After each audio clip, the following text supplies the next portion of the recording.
നമുക്ക് ഷോപ്പിൽ അവൈലബിൾ ആയിട്ടുള്ള നാപ്പിയുടെ കളക്ഷൻ കാണാം. അപ്പൊ ഇത് ഫസ്റ്റ് വരുന്നത് നമ്മൾ മസ്ലിൻ കോട്ടണിൽ വരുന്ന ചെറുതായിട്ടൊന്ന് പാഡഡ് ആയിട്ടുള്ള ടൈപ്പാണ്.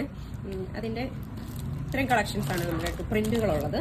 നെക്സ്റ്റ് വരുന്ന ടൈപ്പ് എന്ന് പറഞ്ഞാൽ നോർമലി ഉള്ള കോട്ടൺ മെറ്റീരിയലിൽ ഡബിൾ ലെയർ ആയിട്ട് വരുന്നത് സോഫ്റ്റ് ആയിട്ടുള്ള മെറ്റീരിയൽ. അടുത്തതും അതിന്റെ സെയിം തന്നെ പ്രിന്റഡ് അല്ലാന്ന് മാത്രം സോഫ്റ്റ് കോട്ടൺ മെറ്റീരിയലിൽ വരുന്നത്.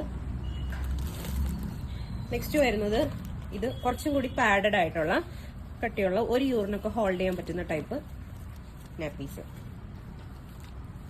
നെക്സ്റ്റ് വരുന്നതെന്ന് പറഞ്ഞാൽ നമുക്ക് വാട്ടർ പ്രൂഫ് ആയിട്ടുള്ള ഒട്ടിക്കുന്ന ടൈപ്പാണ്. അകത്ത് ഇതുപോലെ പ്ലാസ്റ്റിക് വരും. നമുക്ക് ഇതിനകത്ത് തുണി വെച്ച് കൊടുക്കാം. എന്നിട്ട് ഇത് പുറത്തേക്ക് ലീക്കായി വരില്ല. അപ്പൊ നമുക്ക് ബെഡൊന്നും വെറ്റാവാതെ കീപ്പ് ചെയ്യാൻ പറ്റും. പിന്നെ ഇത് കുറച്ച് പാഡഡ് ആയിട്ടുള്ളതാണ്, വലിയ കട്ടിയില്ല എന്നാൽ കുറച്ച് ചെറിയ രീതിയിൽ. നെക്സ്റ്റ് ഒരു ടൈപ്പ് എന്ന് പറഞ്ഞാൽ ഇത് നമുക്ക് ഔട്ട്സൈഡ് വാട്ടർ പ്രൂഫ് ആണ്, ഇതുപോലെ വരുന്നു. ഇൻസൈഡ് വരുന്നത് നല്ല കോട്ടൺ സോഫ്റ്റ് മെറ്റീരിയൽ ആണ്. അപ്പോൾ കുഞ്ഞിന്റെ ദേഹത്ത് തട്ടിയാലും പ്രശ്നമൊന്നുമില്ല. മറ്റേതിനകത്ത് നമ്മൾ അകത്ത് തുണി വെച്ചിട്ട് വേണം യൂസ് ചെയ്യാനായിട്ട്.